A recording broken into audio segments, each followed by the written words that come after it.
La prière est une sollicitation, une requête, une demande, et c'est peut-être ici que nous avons envisagé son aspect le plus important.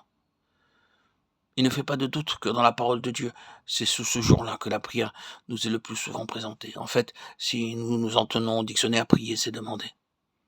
Or, c'est dans ce domaine-là, justement, que nous rencontrons nos plus grosses difficultés.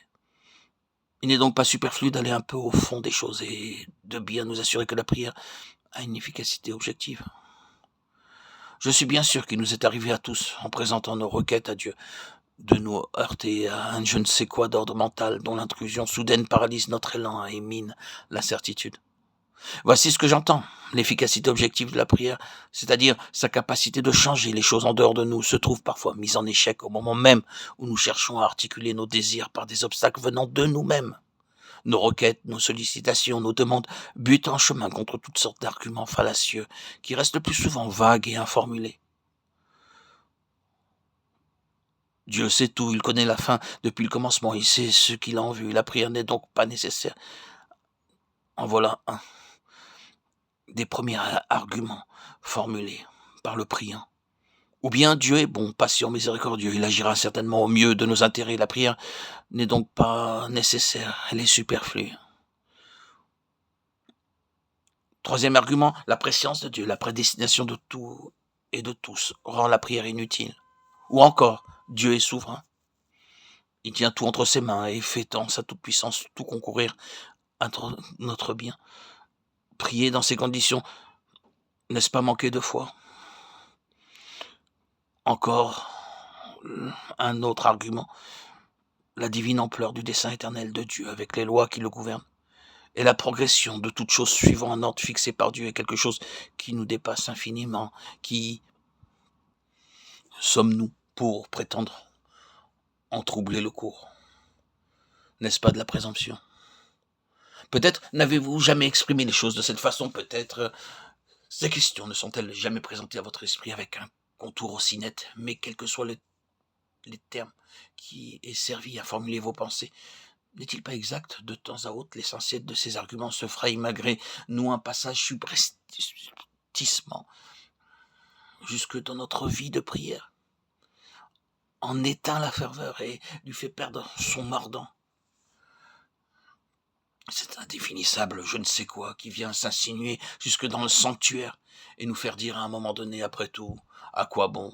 Dieu sait bien ce qu'il nous faut. Son plan s'accomplira, pourquoi se tourmenter? Ainsi, la prière se trouve affectée, non pas tellement par des réserves nettement formulées que par une vague impression de contradiction qui nous laisse plus ou moins décontenancés. Il importe ici de reconnaître que le modernisme de notre époque repousse résolument l'efficacité objective de la prière. Il ne lui attribue qu'une valeur subjective, par l'influence salutaire qu'elle exerce sur celui qui prie, par le changement qu'elle peut provoquer dans sa conduite, dans son attitude, en favorisant par exemple le respect des choses saintes. Ceci en passant. Qu'il nous suffise pour le moment de souligner deux choses qu'il importe de garder constamment présentes à l'esprit quand on étudie cet aspect de la prière. D'abord, c'est la place de première importance qui revient aux éléments déjà considérés tels que la communion et la soumission.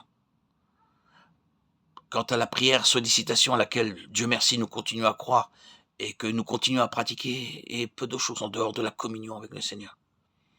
Elle se réduirait à de sèches transactions, alors qu'en réalité c'est de la communion de notre cœur avec le sien que doivent jaillir, et nos requêtes et notre intercession. La soumission de même est tout aussi indispensable.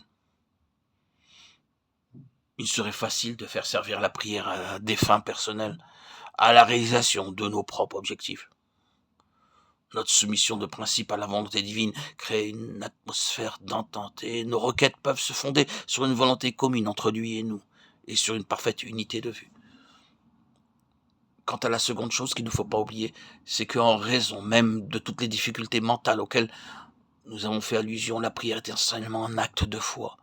Vous aurez beau discuter à perte de vue sur la souveraineté de Dieu, la prédestination et autres choses semblables, vous n'en croirez pas moins que Dieu change les choses en réponse à la prière. Malgré tous les arguments qui sont de nature à saper les bases de la prière et à en affaiblir la portée, nous prions et nous continuons à prier. C'est cela même qui fait de la prière un acte de foi. c'est faire bien bon marché, tirez-vous, des difficultés réelles.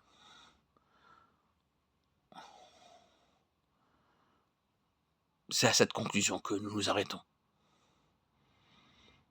Le problème est trop sérieux pour que nous esquivions aucune de ces difficultés.